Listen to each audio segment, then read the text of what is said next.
Hello friends, welcome to the लेखा परीक्षा। Last class में हमने क्वेश्चन नंबर 30 तक के एमसीक्यू कर लिए थे, है ना। 31 से देखते हैं। देखिए, एक चीज़ शेयर कर देता हूँ। ये आपका टीजीटी कॉमर्स का पेपर था, ईएमआरएस का। ठीक है, इसके अंदर जो पेपर आए हैं उसको सोल्व कर रहे हैं लोग, बट सोल्व करिए, देखिए। बट ये ईएमआरएस अकाउंटेंट के लिए ज़्यादा ध्यान देने की ज़रूरत नहीं है। उसका सिलेबस अलग है, इसका सिलेबस अलग है।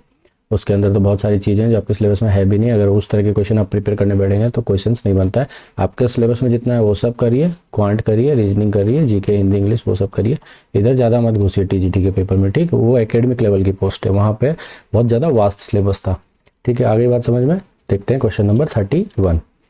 Cell of old newspaper is to be shown on the credit side of the which book. ठीक है, ये तो सेल है, सेल करने पे कुछ पैसा मिला है, तो एक तरह का इनकम ही है, क्योंकि जो ओल्ड न्यूज़पेपर है उनकी तो कुछ कॉस्ट होती नहीं है, क्योंकि हमने क्या किया होगा, एक्सपेंडिचर में इनको राइट ऑफ कर दिया होगा।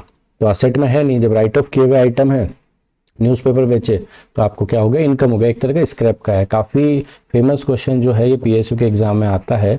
इसके अंदर में यहाँ पे स्क्रैप दिया हुआ होता है बस, तो सेम ही नेचर का है। अच्छा, इसके अंदर एक चीज़ और है, पी&एल है ही नहीं। जब पी&एल है ही नहीं तो इसका एक भाई होता है इनकम एंड एक्सपेंडिचर अकाउंट, तो वो यहाँ दिया हुआ है, तो रिक्वायरमेंट के हिसाब से आप चलिए। पी&एल दिया होता है, पी&एल करना था, नहीं दिया तो इनकम एंड एक्सपेंडिचर कर देते हैं। और ये जो अखबार के पेपर इस तरह के आते हैं ना, ये एनजीओज के केस में ही होते हैं ना, नॉन प्रॉफिट ऑर्गेनाइजेशन होते हैं, नॉन ट्रेडिंग कंसर्न, किसी भी नाम से दे देते हैं, तो ये उन्हीं के केस में होता है। ये हमको अज्यूम करके चलना है, ये उन्हीं के केस में पूछा गया है। चलते हैं नेक्स्ट क्वेश्चन की तरफ। Wages is an example of. देखिए, वेजेस किस चीज़ का एग्जाम्पल है? बड़ा सीधा सा क्वेश्चन है, सीधा सा आंसर है, डायरेक्ट एक्सपेंस। लेकिन अगर मैं इसमें आपको थोड़ा सा भी गौर करवाऊँ तो आपको टफ लगने वाला है। देखिए, यहाँ पूछा wages is an example of. First है इनडायरेक्ट एक्सपेंस, ये तो नहीं है। डायरेक्ट एक्सपेंस है, ठीक बात है। कैपिटल एक्सपेंस नहीं है, लेकिन रेवेन्यू एक्सपेंस भी तो हो सकता है। ये रेवेन्यू एक्सपेंस को आप करेक्ट कर सकते थे ना, इसमें क्या दिक्कत है? क्योंकि ये हर साल होता है, रेगुलर होता है, and for the current period ही होता है, इनकम से मैच भी करता है, सारी चीज़ें तो सेटिस्फाई हो रही है। करेक्ट बात है ना। देखिए, यहाँ पर अगर क्वेश्चन की फ्रेमिंग ये होती नेचर ऑफ वेजेस, ठीक है, तो नेचर ऑफ वेजेस अगर पूछा जाता तो आप रेवेन्यू एक्सपेंस पे टिक कर सकते थे। बट यहाँ पे ये नेचर ऑफ वेजेस नहीं पूछा गया। ठीक है, आपसे डायरेक्ट पूछा गया wages is an example of. और ये बेसिकली मैंने जब आपको कोस्टिंग कराई थी ना, उस समय मैंने कोस्ट शीट के समय ये सारी चीज़ें बताई थी, और यहाँ पर भी कोस्टिंग के रेफरेंस में इसको पूछा गया है। तो कोस्टिंग के रेफरेंस में ये होता है डायरेक्ट एक्सपेंस। देखते हैं अगला question. The payment side of cash book is under casted by 200 रुपये। ठीक है, when overdraft as per passbook is the starting point. ये आपकी पासबुक, अब पासबुक में क्या है, आपका ओवरड्राफ्ट है ना। पासबुक में आपका ओवरड्राफ्ट है, बेसिकली ऐसी नहीं होती पासबुक, इस तरह की पासबुक हो गई। तो इसमें ओवरड्राफ्ट है, मतलब आपका क्या आ रहा है, डेबिट बैलेंस आ रहा है। नॉर्मली पासबुक में क्या होता है, क्रेडिट बैलेंस होता है, लेकिन यहाँ पे बोला आपका ओडी है, ओवरड्राफ्ट है, तो आपका डेबिट बैलेंस आ रहा है। ठीक है बात। और क्या घटना हुई है? घटना ये हुई है कि आपने कैश बुक अंडरकास्ट कर रखी है 200 रुपये से, यानी कि पेमेंट आपने 200 रुपये का किया, बट यहाँ पर आपने चढ़ाया नहीं। ठीक है, नहीं चढ़ाया, तो इस केस में हमको क्या करना है, रेक्टिफिकेशन करने के लिए, या कह लो बेसिकली आपका बीआरएस। आपका बीआरएस करने के लिए आपको क्या करना है? तो ऑलरेडी आपका माइनस में है, अब आपने पेमेंट किया, तो पेमेंट करने पे ये और ज़्यादा माइनस में हो। ठीक है बात। लेकिन यहाँ पर क्या है कि ये पेमेंट साइड है और ये आपका है ओडी साइड। ओडी साइड तो ऑलरेडी आपका क्या है, क्रेडिट बैलेंस है। अगर हम बैंक की बात नहीं करें, कैश बुक की बात करें, तो कैश बुक का ये ऑलरेडी क्रेडिट साइड है। ठीक है, तो 200 रुपये से आपने पेमेंट का एंट्री नहीं चढ़ाया हुआ है, तो इसका आंसर सीधा सीधा क्या है, ₹200 विल बी एडेड। 200 रुपये जब ऐड बैक कर दोगे तो पोजीशन यहाँ के बराबर आपकी पहुँच जाएगी, है ना। ऐड करना है आपको, क्यों ऐड करना है? क्योंकि ओवरड्राफ्ट स्टार्टिंग पोजीशन आपकी दे रखी है। अगर ओवरड्राफ्ट स्टार्टिंग पोजीशन नहीं होती, 200 रुपये हम यहाँ पे डिडक्ट कर देते। चलते हैं नेक्स्ट क्वेश्चन की तरफ। Bank overdraft account is an example of. Bank OD account जो है वो किसका एग्जाम्पल, किस तरह का खाता है बैंक ओडी? फटाफट बताइए। देखिए, बैंक का जो अकाउंट है, चाहे उसका डेबिट बैलेंस आ जाए यानी कि पॉजिटिव, चाहे उसका क्रेडिट बैलेंस आ जाए यानी कि नेगेटिव, दोनों ही केस में अकाउंट तो बैंक का ही रहेगा ना। आपके बुक्स में स्टेट बैंक ऑफ इंडिया का अकाउंट है, तो वो स्टेट बैंक ऑफ इंडिया के नाम से तो रहेगा। इससे क्या फ़र्क पड़ता है कि वो डेबिट बैलेंस है कि क्रेडिट बैलेंस है? तो यहाँ पे बैंक ओडी बोल के आपको कंफ्यूज किया गया है बस। तो इसका करेक्ट आंसर क्या हो जाएगा? Correct answer option number B, personal account. चलते हैं नेक्स्ट क्वेश्चन की तरफ। Question number 35। The cost of 5 files of ₹10 each was charge to expense when purchased even though they had a useful life of several year. ये मैं concept आपको करवा चुका हूँ, मेटर्निटी का जो कॉन्सेप्ट मैंने आपको करवाया था, उस मेटर्निटी के कॉन्सेप्ट मैंने बताया था कि स्टेशनरी होती है। अब वो स्टेशनरी जैसे फाइल्स है वो आपकी 10 साल तक ख़राब नहीं होती, काम में भी आती है, लेकिन हम उसको क्या दिखाते हैं, एक्सपेंस दिखाते हैं। क्यों? क्योंकि वो इमेटेरियल चीज़ है। तो मेटर्निटी कॉन्सेप्ट ये कहता है, तो मेटर्निटी कॉन्सेप्ट के हिसाब से आप यूज़ करिए। तो ये कह रहा है कि जो फाइल्स है वो 10 रुपये की है, 5 फाइलें हैं, तो आप 7 साल इनकी उम्र है, फिर भी आप क्या करोगे, फिर भी हम इनको एक्सपेंस में डाल देंगे ना। क्यों डाल देंगे? मेटर्निटी कॉन्सेप्ट के हिसाब से। बस चलते हैं अगले क्वेश्चन की तरफ। देखिए ये कैलकुलेटिव क्वेश्चन से फटाफट हो जाएगा। Calculate the amount of the purchase. Purchase का अमाउंट आपको बताना है, सीधा साधा फॉर्मूला है, और ट्रेडिंग अकाउंट भी अगर आप याद कर लेंगे तो भी आपको इजी हो जाएगा, है ना। ट्रेडिंग अकाउंट का ये फॉर्मेट टी फॉर्म होता है, ठीक है। सेल आपको दी है, परचेज रिटर्न दी है, closing stock, opening stock, cost of goods sold दे दिया है। देखिए जब भी कॉस्ट ऑफ गुड्स सोल्ड आ जाए ना तो सेल को आप भूल जाइए, ठीक है। सेल को आप मत याद करिए कि सेल क्या है, क्योंकि प्रॉफिट वाला पार्ट हम हटा देंगे और COGS से डायरेक्ट कर देंगे। देखिए कॉस्ट ऑफ गुड्स सोल्ड है 3 लाख, तो मैं यहाँ लिख देता हूँ COGS आपकी 3 लाख, ठीक है। उसके अलावा आपके पास क्या है, क्लोजिंग स्टॉक है 50,000, तो यहाँ पे लिख दूँ मैं क्लोजिंग स्टॉक, ये मैं लिख देता हूँ 50,000। उसके अलावा आपके पास क्या है, कैरेज इनवार्ड, तो जो कैरेज इनवार्ड मैंने आपको बताया कॉस्ट का पार्ट होता है, कैरेज इनवार्ड हो गया 5,000। उसके अलावा ओपनिंग स्टॉक है 40,000, तो ये आपका क्या आ गया, ये आपका आ गया ओपनिंग स्टॉक 40,000। तो यहाँ का फिगर कितना है 45, यहाँ का फिगर कितना है 3,50,000, तो 350 माइनस 45, तो करेक्ट आंसर वुड भी 3,15,000। तो ये परचेज निकल के आ गई, हमारी परचेज निकल के आ गई ना 3,15,000। इसका दूसरा भी तरीका हो सकता है, हम सेल को अगर लेंगे तो यहाँ पर एक और फिगर निकल के आएगा, वो फिगर होता है GP। लेकिन हमारे को जब भी कॉस्ट ऑफ गुड्स सोल्ड दी जाए, आप for the calculation of other factor you can take directly the cost of goods sold and ignore the gross profit item. चलते हैं नेक्स्ट क्वेश्चन की तरफ। Which method of depreciation is suggested for coal mines. देखिए मैंने ये depreciation में coal mine का भी एग्जाम्पल करवाया था। तो ये कोल माइंस जो होती है, इनमें से आपको मेटेरियल निकालना है। ऐसे ही तो करोगे, जब मेटेरियल निकालते जाओगे तो इसकी वैल्यू कम होती जाएगी, जब वैल्यू कम होती जाएगी तो वो डेप्लीट करेगी, ये मैंने समझाया था। तो यहाँ पे क्या है, डेप्लीशन मेथड। सीधा क्वेश्चन था, कुछ खास इसमें है नहीं। अगला question, money measurement concept of accounting theory is based on the assumption that the value of money will be. ये कहता है मनी मेजरमेंट का कॉन्सेप्ट जो है, हमने क्या बोला था मनी मेजरमेंट में, कि ऐसे ट्रांजेक्शन रिकॉर्ड किए जाएंगे जिनको मनी में मेज़र किया जा सके। यही बताया था मैंने, मनी में मेज़र करने के लिए, तो जो मनी में मेज़र किया जा सके वो वाले ट्रांजेक्शन आपको रिकॉर्ड करने हैं। बट एक चीज़ आपने देखी कि यहाँ पर है ना, हम एन्युटी, जो एन्युटी का कॉन्सेप्ट होता है वो यूज़ नहीं करते, यानी कि प्रेजेंट वैल्यू ऑफ मनी जो हम SFM में करते थे, है ना, फाइनेंशियल मैनेजमेंट जो सब्जेक्ट होता है, वो यहाँ पर फाइनेंशियल अकाउंटिंग में नहीं करते हैं। तो एक आपने बड़ा प्रॉब्लम देखा कि 2013 में बोलते हैं कि 100 करोड़ की सेल हुई, और 2014 में बोलते हैं कि 110 करोड़ की सेल हुई, और कंपनियां कहती है कि हमने 10 करोड़ की सेल बढ़ाई है। तो आप ये भी तो देखिए कि जो पिछले साल के 100 करोड़ थे वो आज के 110 करोड़ की तुलना में कैसे हैं। वो हो सकता है 105 करोड़ बन चुके हैं, ऐसा भी हो सकता है वो 115 करोड़ बन चुके हैं, एक्चुअल में तो आपको लॉस है। ये सारी चीज़ें होती है ना। बट इन फाइनेंशियल अकाउंटिंग हम लोग क्या करते हैं, ये सारे कॉन्सेप्ट को इग्नोर करके चलते हैं। हम ये मानते हैं कि रुपए की वैल्यू उतनी ही है जो लास्ट ईयर थी। तो इसमें क्या हो जाएगा, option number C, remain constant. चलिए नेक्स्ट क्वेश्चन की तरफ। An asset is purchased for ₹50,000। 50,000 रुपये में आपने एक असेट खरीदी है जिसका डेप्रिसिएशन जो है एनुअली लगाना है आपको SLM मेथड पे, ठीक है। SLM मेथड पे आपको क्या करना है, एनुअल डेप्रिसिएशन लगाना है। रेजिडुअल वैल्यू आपकी 10,000 रुपये दे रखी है, लाइफ है 10 साल। Calculate the rate of depreciation, बड़ा इजी क्वेश्चन है, कोई इशू नहीं है। देखिए रेट ऑफ डेप्रिसिएशन निकालने के लिए पहले आप डेप्रिसिएशन निकाल लीजिए, आप डेप्रिसिएशन का अमाउंट निकाल लीजिए। मैंने आपको बताया था आपकी value minus salvage value upon years useful life, तो 40,000 बटा 10 कितनी आ जाएगी आपकी 4,000। ये तो आपका डेप्रिसिएशन आ गया। और जब आपको रेट निकालनी है ना, रेट ऑफ डेप्रिसिएशन जब निकालनी है तो डेप्रिसिएशन अपॉन परचेज कॉस्ट, यहाँ 40 मत कर देना, यहाँ पे 50,000, तो ये कितनी निकल के आ जाएगी 8%।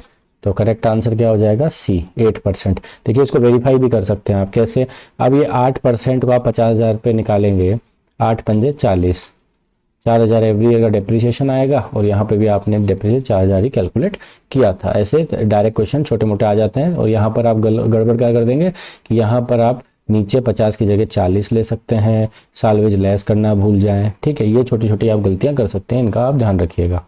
अगला क्वेश्चन देखते हैं, in which of the following method of charging depreciation will be balance never be reduce to zero. अच्छा, ये कह रहा है कि ऐसा कौन सा मेथड है जिसमें आपका जीरो नहीं होगा। जीरो किस में नहीं होता है, WDV। ये मैं बता चुका हूँ कि जो WDV होती है, जैसे 100 रुपये आपकी कॉस्ट है, ठीक, उसमें डेप्रिसिएशन है 10%, तो कितना लगेगा 10 रुपये। अगले साल वैल्यू रह जाएगी 90, फिर अगले साल 9 रुपये डेप्रिसिएशन लगेगा, वैल्यू रह जाएगी 81, फिर अगले साल 8.1 डेप्रिसिएशन रह जाएगा, वैल्यू रह जाएगी आपकी 71.9 जो भी है, फिर उसमें से आपकी 7.19 डेप्रिसिएशन लगेगा। ये ऐसे करता जाएगा, लेकिन लास्ट में वैल्यू है ना इसकी कभी भी जीरो नहीं होती है, ठीक है।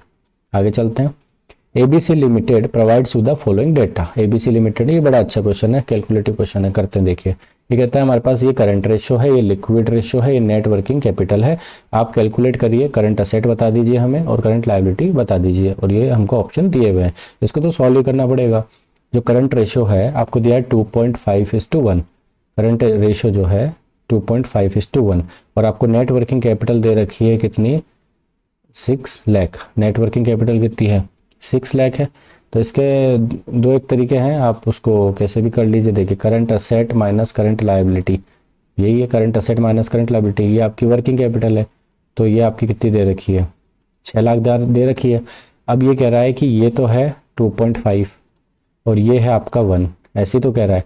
तो करंट असेट क्या है, करंट असेट बेसिकली 2.5 CL है, यानी कि करंट लायबिलिटी का 2.5 गुना है ना, करंट लायबिलिटी का 2.5 गुना है current asset.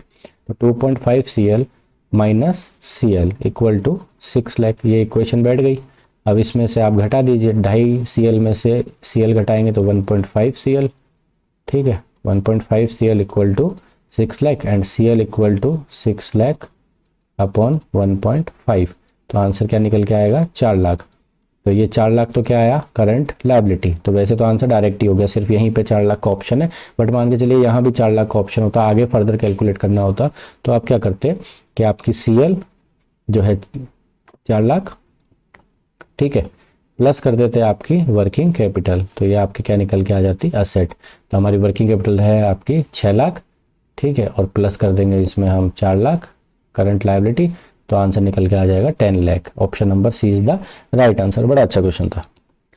Which accounting helps in price fixation, इस आपने पूछा है कि अकाउंटिंग में ऐसी कौन सी अकाउंटिंग है जो प्राइस को फिक्स करती है। सीधी बात है, कॉस्ट अकाउंटिंग के मैंने फीचर्स भी बताए थे आपको। चलिए अगला question, dash costing is applicable to printing press. Printing press में कौन सी कॉस्टिंग एप्लीकेबल होती है। मैंने कॉस्टिंग की एक क्लास आपको बताई थी, मैं लिंक दे दूंगा, जितनी भी क्लास है ना इनके लिंक मैं डाल दूंगा, वैसे एक प्लेलिस्ट में आप देख सकते हैं, बट इन सब का मैं डाल दूंगा ताकि आप वहाँ देख सको अगर आपने वो क्लासें नहीं देखी है, क्योंकि रिवीजन टाइप के से MCQ है, ठीक है। तो वहाँ पर मैंने एक आपको शीट दी थी, उस शीट में मैंने इधर सर्विसेज बताई थी आपको और इधर मैंने बताई थी किस तरह की कॉस्टिंग यहाँ पे फॉलो होती है, ठीक है। उसी का डायरेक्ट क्वेश्चन है, इसमें कुछ देखना नहीं है।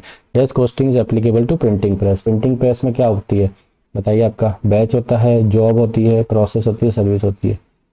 Batch, job, process, service. देखिए सर्विस कॉस्टिंग हो नहीं सकती, ये बात ठीक है। प्रोसेस कॉस्टिंग ये आपकी हो नहीं सकती। अब जॉब कॉस्टिंग हो सकती है, बैच कॉस्टिंग हो सकती है, ऐसे ही तो है, या तो जॉब के हिसाब से लग सकता है या बैच के हिसाब से लग सकता है। आंसर इसका B, job costing. Operating costing is also known as dash costing. देखिए ऑपरेटिंग कॉस्टिंग किस तरह की कॉस्टिंग होती है, इसका ऐसा हिंट मैं दे देता हूँ आपको, जैसे कि आपके कौन होते हैं, बस ऑपरेटर होते हैं, है ना, टूर ऑपरेटर्स होते हैं, इनके आगे ऑपरेटर लगा होता है वर्ड, तो ये क्या देते हैं, ये लोग देते हैं सर्विस, ये लोग देते हैं सर्विस। तो ये किस तरह की कॉस्टिंग हो गई है, हो गई service costing. Option number B. आगे चलते हैं, fixed cost dash in the same proportion in which output changes. तो फिक्स कॉस्ट क्या होती है, does not change, changes, increases, decreases. Fix cost तो फिक्स ही होती है, तो करेक्ट आंसर क्या हो जाएगा, does not change. Option number A is the right answer. आगे चलते हैं, which of the following is the cost in which the value of a benefit where no actual cost is incurred. Which of the following is the cost in which the value of a benefit where no actual cost is incurred. ठीक है, question ही मेरे ख्याल से पूरा नहीं है, ये question तो कुछ और ही होना चाहिए था। ठीक है, इसको एक बार लीव कर दीजिए, है ना, ये क्वेश्चन पूरा नहीं है। आगे चलते हैं अगला क्वेश्चन तरफ। ये वाला डाल दूंगा मैं, है ना, कमेंट के अंदर मैं डाल दूंगा इसको, वहाँ से आप देख लेना। Question number 47, works cost is the sum of, जो वर्क्स कॉस्ट है वही कॉस्टिंग वाला कॉन्सेप्ट है ये, है ना। कॉस्टिंग में मैंने आपको कॉस्ट शीट कराई थी ना, कॉस्ट शीट, तो ये कॉस्ट शीट का है। देखिए कॉस्ट शीट के हिसाब से आप पढ़िएगा इसको, बड़ा ईजी है। डायरेक्ट मटेरियल, डायरेक्ट लेबर, ठीक है, यहाँ तक बात ठीक है, लेकिन इसके आगे भी कुछ चीज़ें प्लस होती है। Direct material, direct labour, direct chargeable expense and work expense, ठीक है, ये यहाँ तक है। अब इसके अलावा तो कुछ है नहीं, इनमें तो कम ही दे रखा है, तो ये आंसर है नहीं, ये आंसर है नहीं। तो करेक्ट आंसर हो गया option number B. Works cost में जो हमारी फैक्ट्री कॉस्ट भी बोलते हैं, उसमें direct material, direct labour, direct खर्चे जितने भी हो गए, और उसके अलावा वर्क्स के खर्चे यानी फैक्ट्री के खर्चे, वो सारे शामिल होते हैं। देखते हैं अगला question. Depreciation is dash expenditure. अच्छा, ये बहुत अच्छा क्वेश्चन है, बहुत बढ़िया खूबसूरत question. Depreciation is dash expenditure, variable है, सेमी वेरिएबल है, फिक्स्ड है, एडजस्टेबल। देखिए वेरिएबल तो नहीं है, ये तो तय बात है, एडजस्टेबल भी नहीं है, ये भी तय बात है। अब फिक्स्ड और सेमी वेरिएबल में आपको डाउट हो सकता है कि ये फिक्स्ड है कि सेमी वेरिएबल है।